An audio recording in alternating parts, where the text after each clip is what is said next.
November 1945. A train screeches to a halt in the middle of rural Louisiana.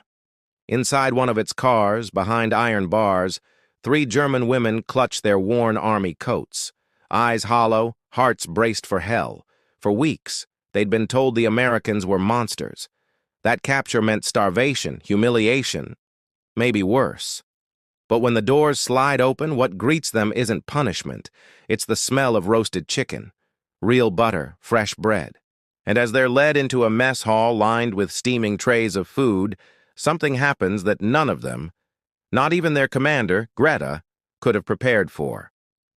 One by one, these women begin to cry, deep, uncontrollable sobs, not from fear, but from kindness. Because serving them that meal is a Jewish woman. In that single moment, everything they'd believed about their enemies and themselves begins to shatter. This isn't a story about war. It's about what mercy costs and what it changes. Before we dive in, if stories like this move you, if you believe history's most powerful moments are the quiet ones that reveal our humanity, hit subscribe. It helps us bring more forgotten stories to life. And drop a comment telling us where you're watching from. It's always incredible to see these stories connect people around the world. The train groaned as it crawled through the Louisiana countryside, its wheels clattering like a heartbeat that refused to stop. Inside the sealed cattle car, 3 German women sat huddled together, barely breathing. Through narrow slits in the metal walls, the outside world flashed by in fragments. Endless green fields, sun-bleached fences, and a sky so wide it felt almost cruel. They'd expected barbed wire, not beauty. Greta Hoffman, the oldest, pressed her back against the wall, eyes fixed on the floor. Her uniform, once crisp and proud, was now a patchwork of grime. She whispered, "Remember what they told us. Don't show fear." Beside her, Lotta Fisher, barely 20, nodded silently. Her hands trembled in her lap.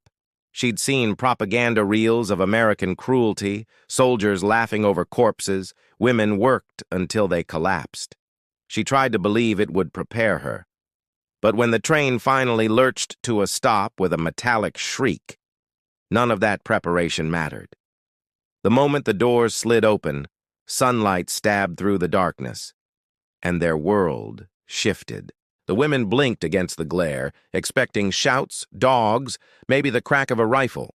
Instead, there was only the smell of warm earth and voices, calm, orderly, speaking English too fast to follow. Rough hands reached in, but they weren't violent. A soldier with gray at his temples helped Lotta down from the car. "Easy now," he said in halting German, his tone almost kind. It made her more afraid. They stepped onto a platform lined with wooden crates and American flags. The flag itself stunned them, something they'd been taught to hate, now rippling gently above their heads. It looked nothing like a threat. Greta scanned the camp ahead.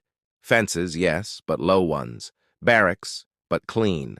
Soldiers, but relaxed. She felt a disorienting wave of confusion. This wasn't the nightmare she'd prepared her girls for. The group of 18 women was led in silence past rows of American soldiers. Some looked away, others watched curiously. No jeers, no spitting, just quiet observation, as if studying ghosts. Processing took hours, photos, fingerprints, forms they couldn't read. Their old uniforms were taken away, replaced with cotton dresses that smelled of soap. A red-lipped nurse handed each woman a comb, a towel, and a bar of real soap. In the shower room, hot water gushed from overhead pipes. Steam filled the air. Lotta stepped beneath it and gasped. The sensation was almost unbearable after months of cold and dirt. She began to cry without meaning to. When she emerged, Greta was already dressed, her wet hair slicked back, jaw set. But her hands shook as she buttoned her dress. Leadership didn't erase fear, it just taught you to hide it better. The barracks were simple, rows of metal beds, thin blankets, a window that actually opened. Lotta sank onto her bunk, running her fingers over the coarse fabric. It was rough, but it was clean.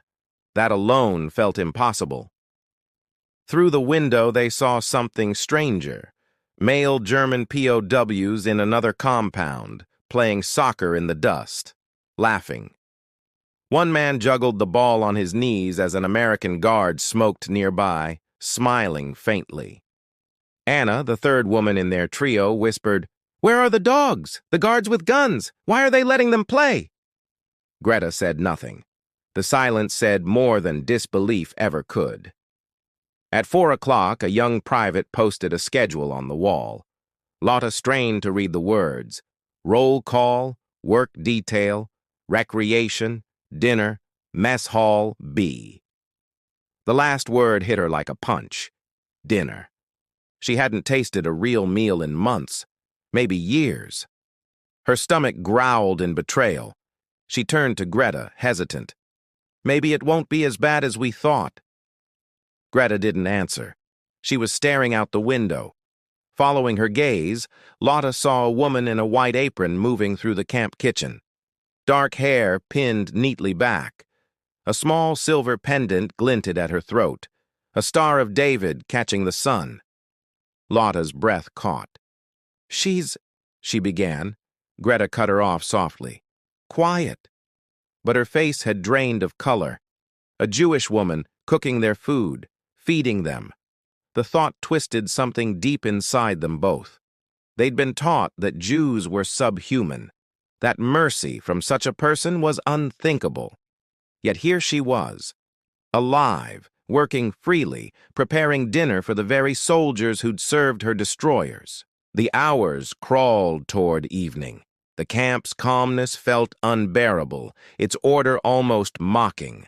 Every kindness carried the weight of disbelief, as though the women were waiting for the cruelty to reveal itself. When the bell rang for dinner, they lined up in silence, their dresses thin against the cooling air. Lotta's heart hammered as she caught the first scent. Roasted chicken, butter, bread, coffee, too vivid to be real. One of the women ahead of her fainted hunger-overwhelming terror. 2 others caught her before she hit the ground, lifting her gently. No guard shouted. No one beat them for slowing the line. Greta moved like a soldier, rigid and silent, leading her small group forward. Her eyes flicked toward the kitchen again, to the woman with the Star of David, and something unreadable passed over her face. Lotta swallowed hard, forcing herself to breathe. She didn't know if this was punishment or forgiveness, or something stranger still. All she knew was that she couldn't tell the difference anymore. Behind them, the sun dipped below the Louisiana horizon, painting the sky in gold and smoke. The world outside the barbed wire glowed warm and indifferent, a world that had somehow kept spinning while theirs had stopped. And as they stepped through the doorway of the mess hall, a quiet realization settled in each of them. The real battle wasn't for survival anymore. It was for understanding what mercy could possibly mean. Night settled over Camp Ruston like a heavy blanket. The women lay awake on their bunks, listening to the distant hum of crickets and the occasional thud of a guard's boots on gravel. Lotta stared at the ceiling, tracing the faint cracks in the wood. The day's confusion lingered in her chest, the kindness, the food, the warmth that felt more terrifying than cruelty. Across the barracks, Anna whimpered softly in her sleep. Greta sat upright, her back against the wall, eyes open. She hadn't slept properly since capture. Commanders didn't rest. They kept watch, always.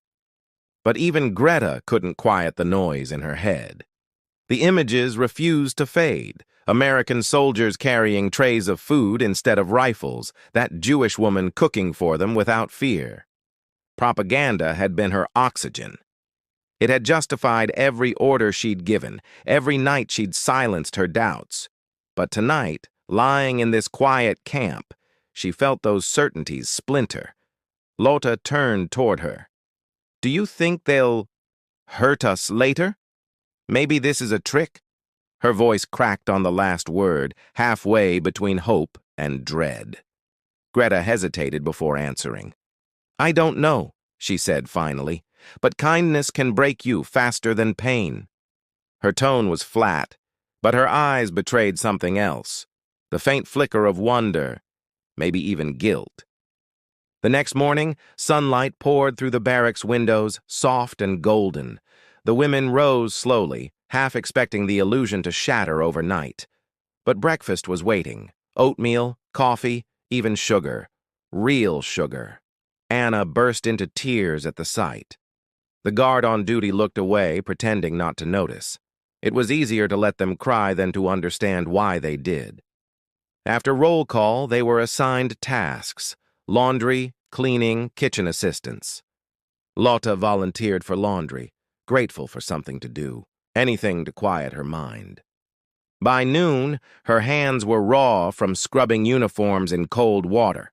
She didn't mind. Pain felt familiar. Routine was a comfort she could understand.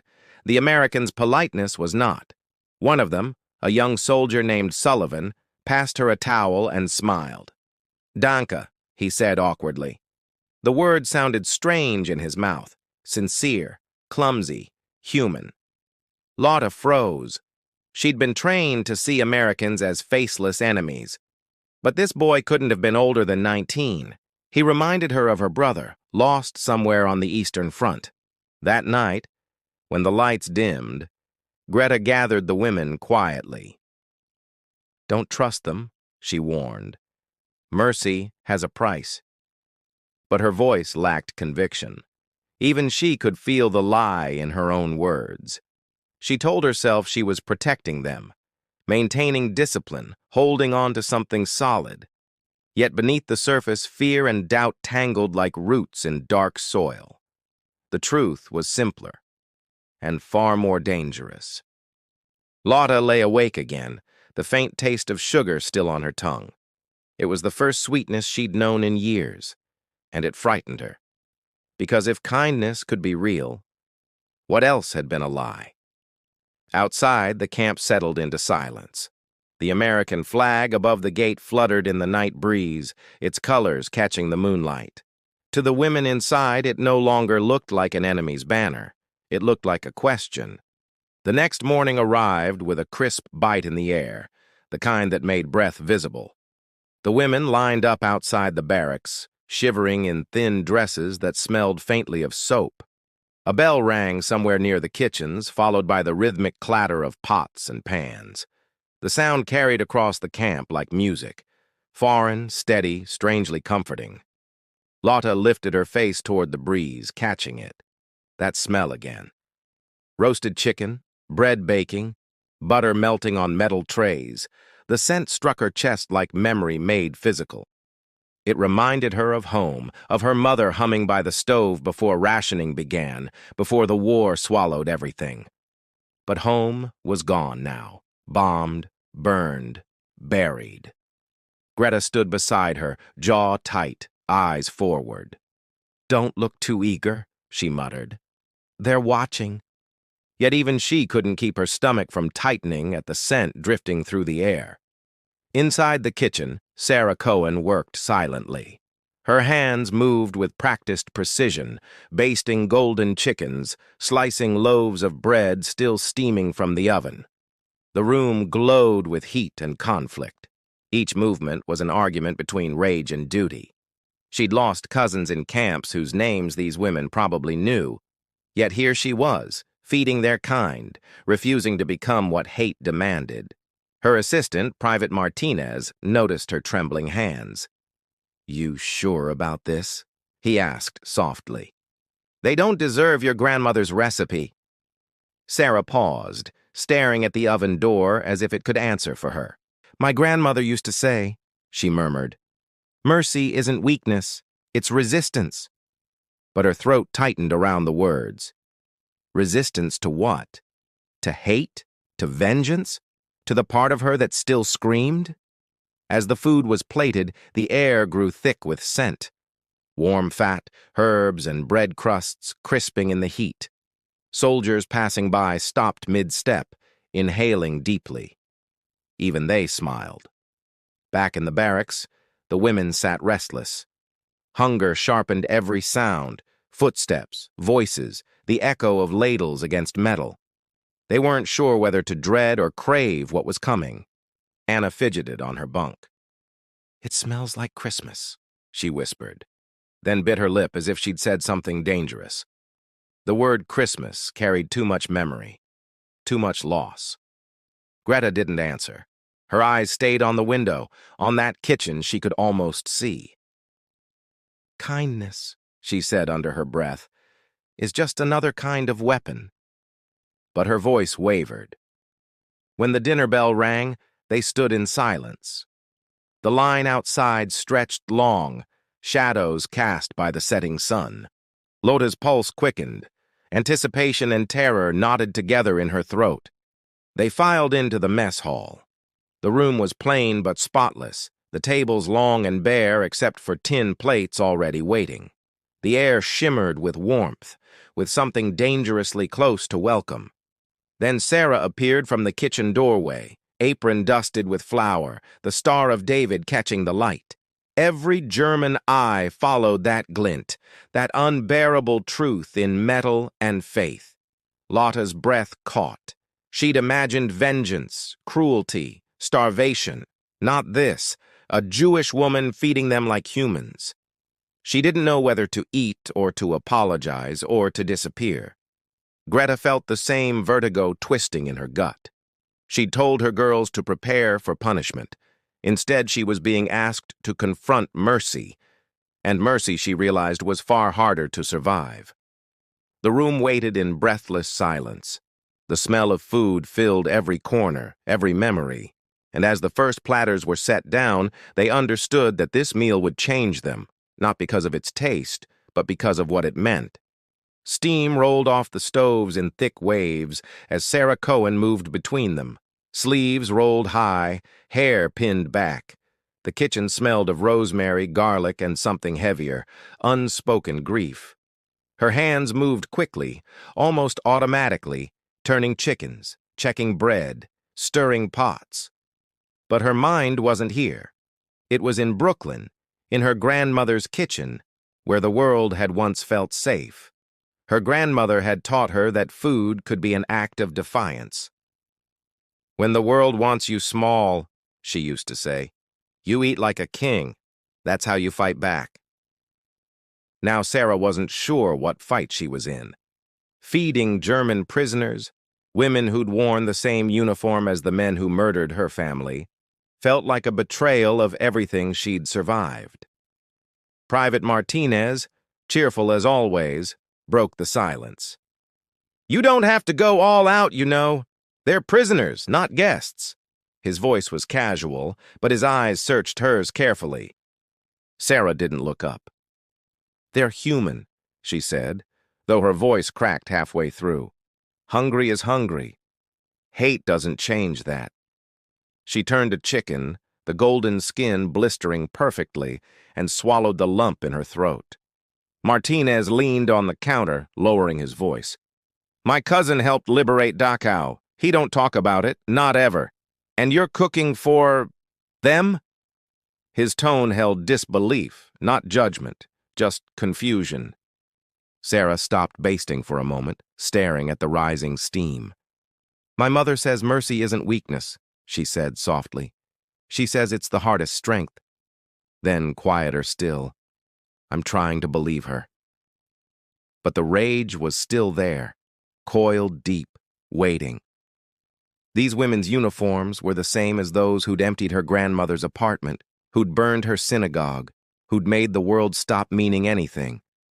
The door to the kitchen creaked open. Sergeant Wade stepped in, clipboard in hand, nodding politely. "Smells good, Cohen. You'll make the army jealous." He meant it kindly, but his words landed like lead. Sarah forced a smile. "They're just people, Sarge." But the word people felt like a lie in her mouth. She wasn't sure she believed it. Not for them. Not yet.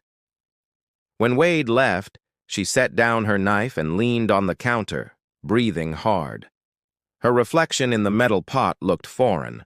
Tired eyes, flour-streaked cheeks, a Star of David gleaming like defiance. She whispered to the empty room.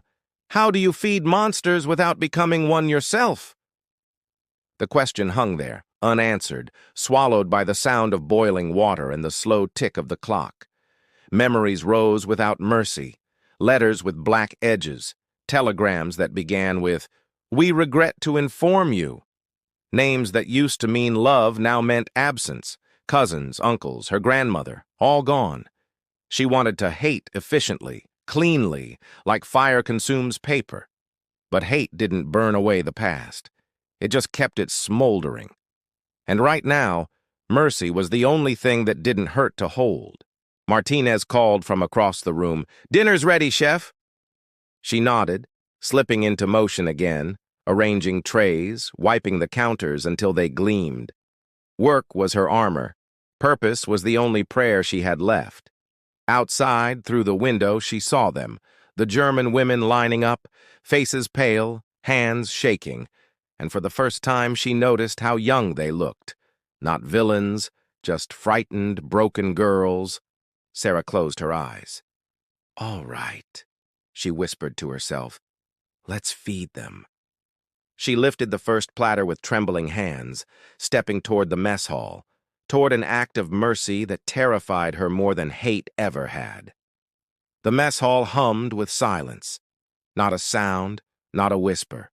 Just the low creak of wood and the faint hiss of steam escaping from kitchen doors that hadn't yet opened. 18 women sat at long wooden tables, eyes darting between empty plates and one another. They were soldiers without a war now, prisoners without punishment, waiting for a verdict that smelled like food. The air was thick, roasted chicken, butter, fresh bread, scents so rich they felt cruel. Hunger twisted inside them like shame, making every inhale a confession they didn't want to make. Lotta's fingers clenched the edge of the table. She could almost taste the salt in the air, feel her stomach tighten with anticipation. But still she didn't move. None of them did. Then the door opened. Sarah Cohen appeared, carrying the first tray. Her Star of David caught the light like a blade, a small, defiant truth glinting against white fabric and fire. Lotta stared at her, chest tight. She looked nothing like the monsters from propaganda posters. No horns, no cruelty. Just tired eyes and flour-dusted hands, steady from repetition, not hatred. Behind Sarah came Martinez and 2 young privates, each balancing platters. Steam curled upward as the roasted chicken glistened under the lights, its golden skin crackling softly. It looked unreal, like something from memory. Sarah set the first platter down in the center of the nearest table. The scent hit Lotta full force. Meat, fat, garlic, warmth. Her body ached with wanting, but her mind screamed trap. For a moment no one moved. Forks lay untouched. The women sat frozen between instinct and fear, caught in the space where survival met disbelief. Even Greta's face betrayed hesitation. Sergeant Wade appeared in the doorway, arms folded, expression calm. "Eat," he said gently, in careful German. "Same food our soldiers get. Geneva Convention, ladies. You're safe here." The word safe sounded foreign, almost obscene. Lotta's throat tightened. She hadn't trusted that word since before the bombs, before the capture, before everything turned into smoke and rumor. Anna reached first. Her hand trembled as she picked up a piece of chicken. One bite, small, cautious, then another. The second broke her completely. She began to sob. The sound was raw, guttural, the kind of crying that came from years of silence cracking open all at once. It startled everyone, including the guards. Even Sarah flinched. Anna didn't stop eating. Tears streamed down her face, mixing with grease and salt. She chewed through the sobs, shaking, desperate, as if the food itself were dragging her back to being human. And then, one by one, the others followed. Forks clattered. Gasps turned to crying. The sound filled the hall, not like grief, but like release. A dam finally breaking after years of held breath. Greta watched her girls crumble.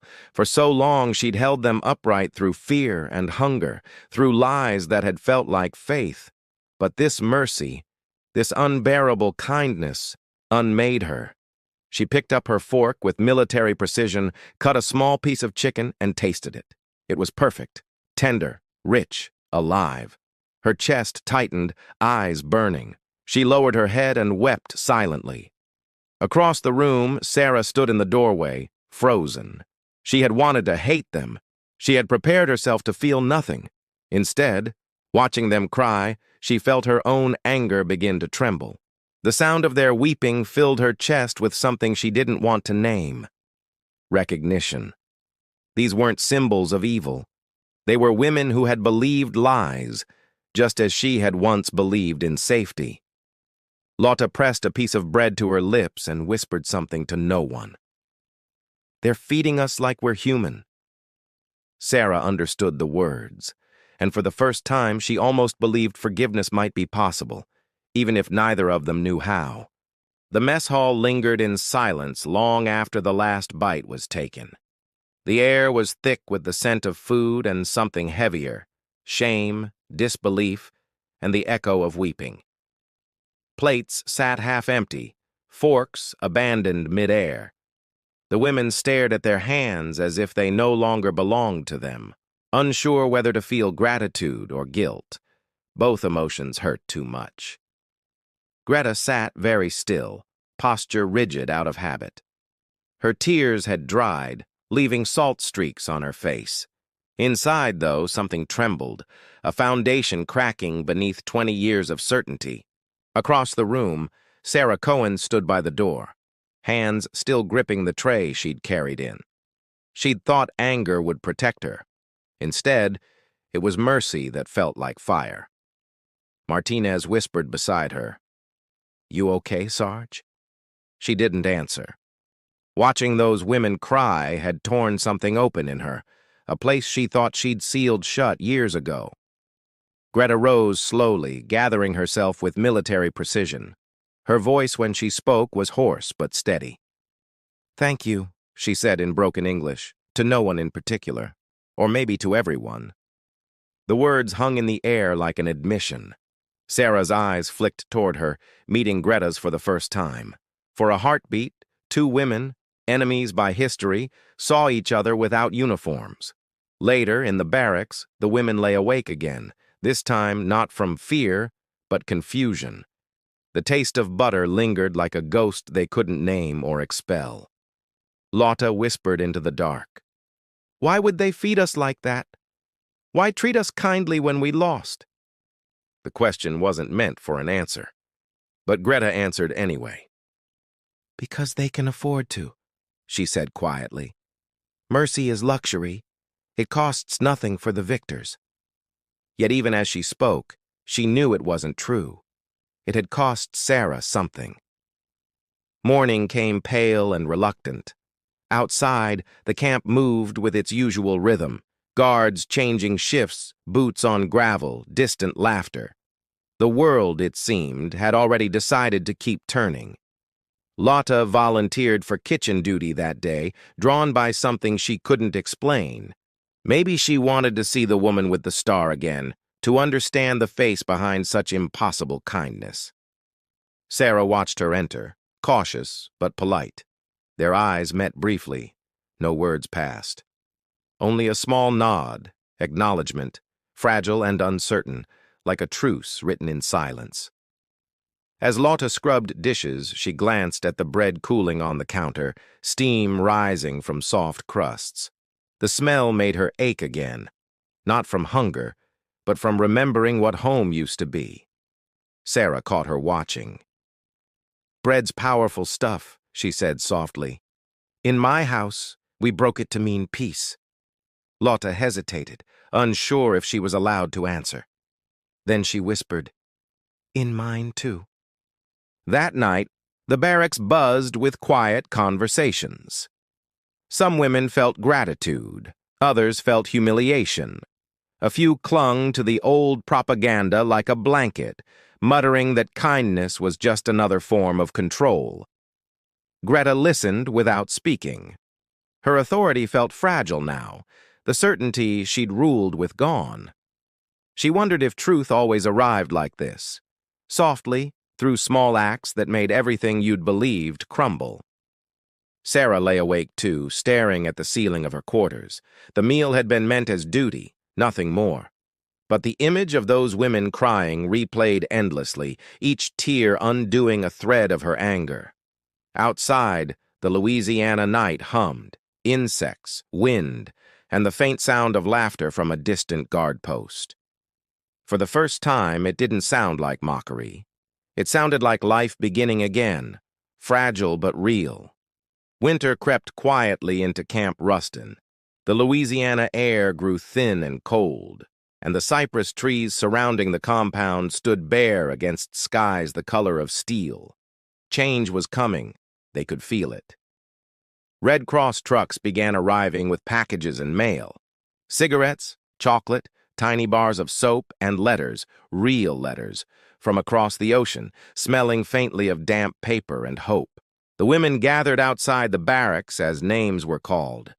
Some trembled with anticipation. Others looked away, afraid of what news waited inside those folded envelopes. Silence hung between each syllable the clerk pronounced.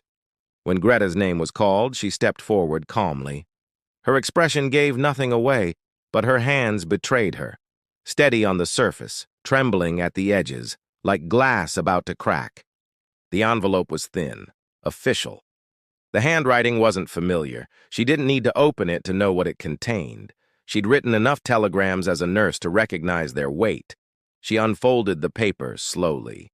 One line, one sentence. Her son, Klaus, 14 years old, killed in Berlin during the final artillery strikes. The words hit her harder than any blow could. The world seemed to narrow. The camp around her blurred. Guards, fences, sky, all fading until only the paper remained, white against shaking fingers. She folded it carefully, as if gentleness could change its meaning.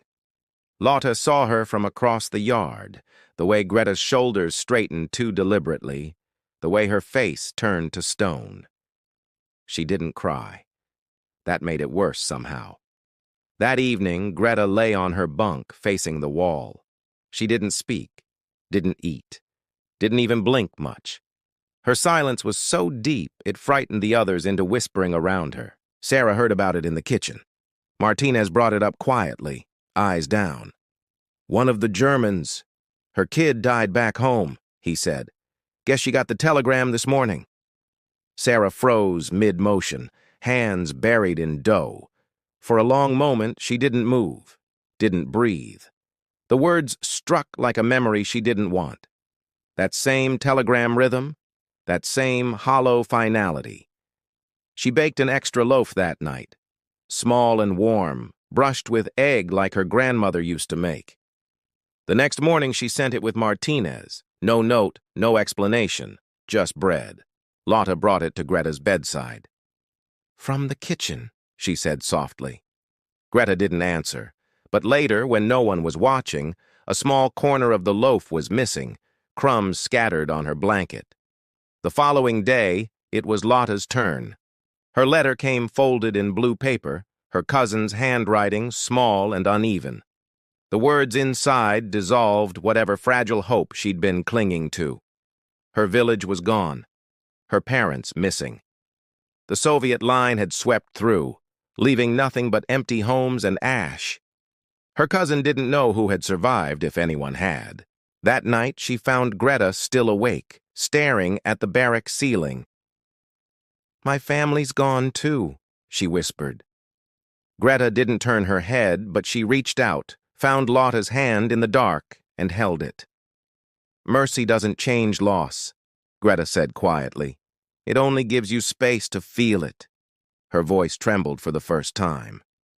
And feeling it, that's the hardest part. In the kitchen, Sarah watched the women from the window as dawn broke. The camp was silent, grief hanging in the cold morning air. She felt it too. That same heaviness of knowing some wounds never heal, only deepen quietly in the light. That night, she found Greta still awake, staring at the barrack ceiling. "My family's gone too," she whispered. Greta didn't turn her head, but she reached out, found Lotta's hand in the dark, and held it. "Mercy doesn't change loss," Greta said quietly. "It only gives you space to feel it." Her voice trembled for the first time. "And feeling it, that's the hardest part." In the kitchen, Sarah watched the women from the window as dawn broke. The camp was silent, grief hanging in the cold morning air. She felt it too, that same heaviness of knowing some wounds never heal, only deepen quietly in the light. The days after the letters felt heavier than any chain. The camp moved quietly, routines unchanged, but the air was different, slower, heavier, like the world had forgotten how to breathe properly. Greta no longer gave orders. She moved through her tasks with mechanical precision, her authority eroded by loss. The telegram had stripped her bare, left her hollow, her body following commands her heart no longer cared to give. Lotta tried to fill the silence with work. Laundry, sweeping, peeling potatoes. Anything to keep her hands busy and her thoughts from circling back to the image of her vanished home. In the kitchen, Sarah baked more than necessary. Loaves, pies, trays of biscuits no one asked for. Mercy had once felt like strength, but now it tasted like ashes in her mouth. Martinez watched her with quiet concern. "You keep cooking for ghosts, ma'am," he said one morning. "You gotta eat, too." She gave him a tight smile, but her hands didn't stop kneading. Across the yard, Greta watched from the infirmary window, where she now worked bandaging wounds. American soldiers came in with splinters, bruises, sunburns, minor injuries, small reminders that even peace drew blood. One soldier, Private Thompson, thanked her in broken German. He was polite, even kind. But the words stung. Every courtesy felt like salt in wounds that hadn't yet begun to scar. That night, Lotta found Greta sitting alone outside the barracks, staring at the fence line. The sky was wide and black, filled with indifferent stars. "You should sleep," Lotta said gently. Greta didn't move. "My son died believing in monsters," Greta whispered, "and now I'm here, being fed by one who wears mercy like a punishment." Her voice cracked, the words trembling out like confession. Lotta sat beside her quietly. "Maybe she's trying to forgive herself," she said. "Maybe mercy isn't for us. Maybe it's for her." The thought sounded too heavy for her young voice. Inside the kitchen, Sarah sat alone after lights out. The ovens were cooling, the air thick with leftover heat. She pressed her palms against the counter, whispering, "I fed them. It didn't fix anything." She thought of her grandmother again, of that Brooklyn kitchen filled with laughter and light before the war consumed it all. Feeding enemies hadn't brought peace. It had only awakened grief she'd buried too deep. The next morning, tension rippled through the compound. One of the older prisoners, Kraus, began whispering to others, saying the kindness was manipulation, that the Americans were breaking their pride through comfort. The whispers spread quickly, like mold in damp wood. Some women nodded in agreement. Others stayed silent, torn between gratitude and humiliation, between wanting mercy and fearing what it demanded of them. Greta heard the murmurs but didn't silence them. She didn't have the strength to preach faith in kindness anymore. She barely had enough to keep breathing through the ache of guilt and love. Sarah noticed the shift from the kitchen window. The camp felt colder now, even under the Louisiana sun. The warmth she'd tried to create had curdled into confusion, resentment, and loss. That night, as rain began to fall, she found herself praying, not for forgiveness, not for peace, but simply for understanding. "If mercy hurts this much," she whispered, "am I doing it wrong?" Outside, Greta sat awake in the downpour, letting the rain soak through her thin dress. It was the first time she'd cried since the telegram. Each drop felt like judgment or maybe absolution. She couldn't tell which. The camp had gone silent again after the rain. Puddles shimmered under the dull morning sun, and the fences glistened as though the storm had washed everything clean, except the people inside it. Sarah arrived at the mess hall early, sleeves rolled, apron tied, ready for another day she didn't believe in. The ovens hissed and cracked, their heat a heartbeat against her hollow chest. Across the yard, Greta moved like a shadow, carrying bandages back to the infirmary. Her hair, once pinned neat, now hung loose at her neck. Duty kept her upright. Grief kept her breathing. Neither woman wanted this meeting. Both felt it approaching, inevitable, heavy, like thunder building on a distant horizon. Mercy had bound them together, and neither knew what to do with it. That night, long after dinner, the camp lay quiet. Greta couldn't sleep. She wandered to the mess hall, drawn by some restless gravity she didn't understand. Inside, a single lamp still burned. Sarah was there, sitting alone at a table with her hands clasped. A pot of untouched coffee cooled beside her.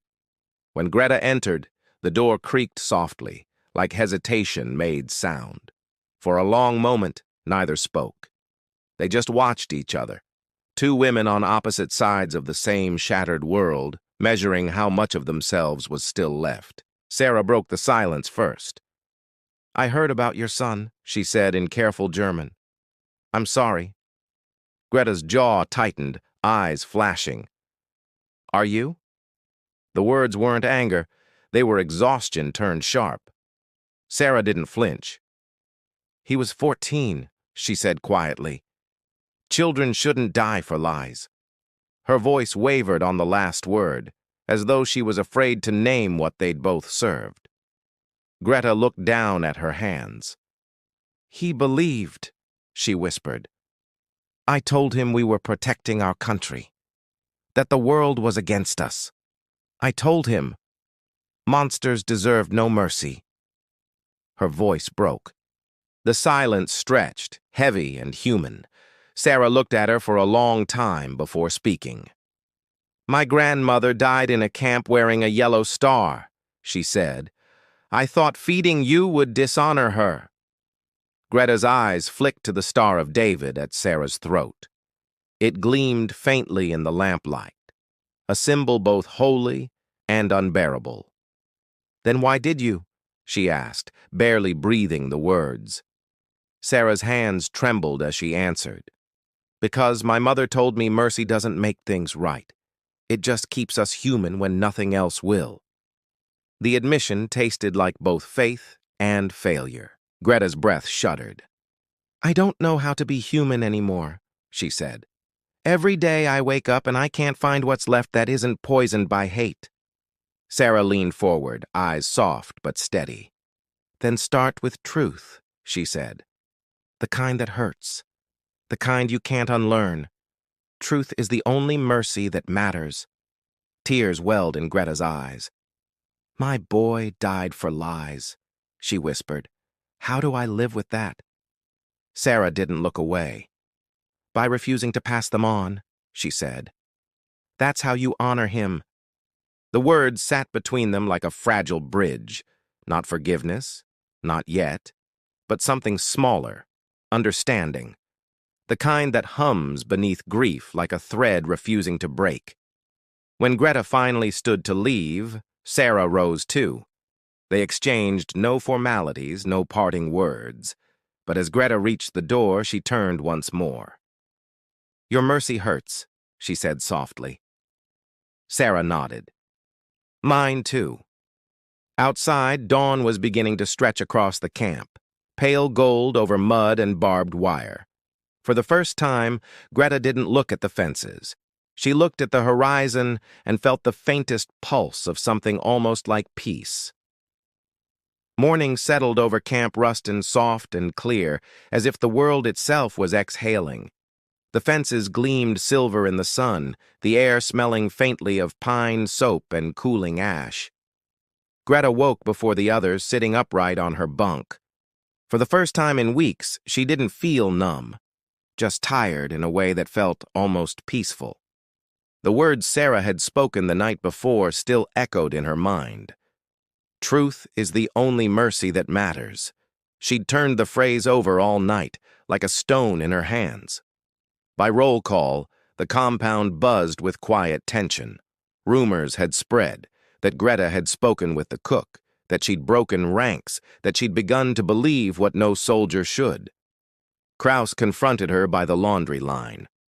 "You're betraying your people," she hissed. Greta didn't argue. She simply said, "We were betrayed long before I opened my eyes," and walked away. Later that day, Greta gathered the women in the barracks. 18 faces, pale and uncertain, looked back at her. Outside, the wind carried the faint scent of baking bread from the kitchens. She stood straight, her hands folded before her. "We've been fed lies for so long we mistook them for truth," she began. "We built walls in our hearts and called them honor." Lotta watched her carefully, tears already forming. Greta's voice was calm, steady. "Our sons and brothers died believing in monsters, but the monsters wore our uniforms, not theirs. We were used." The room stayed silent except for breathing. Even the guards outside seemed to pause. Greta continued, her words slow and deliberate.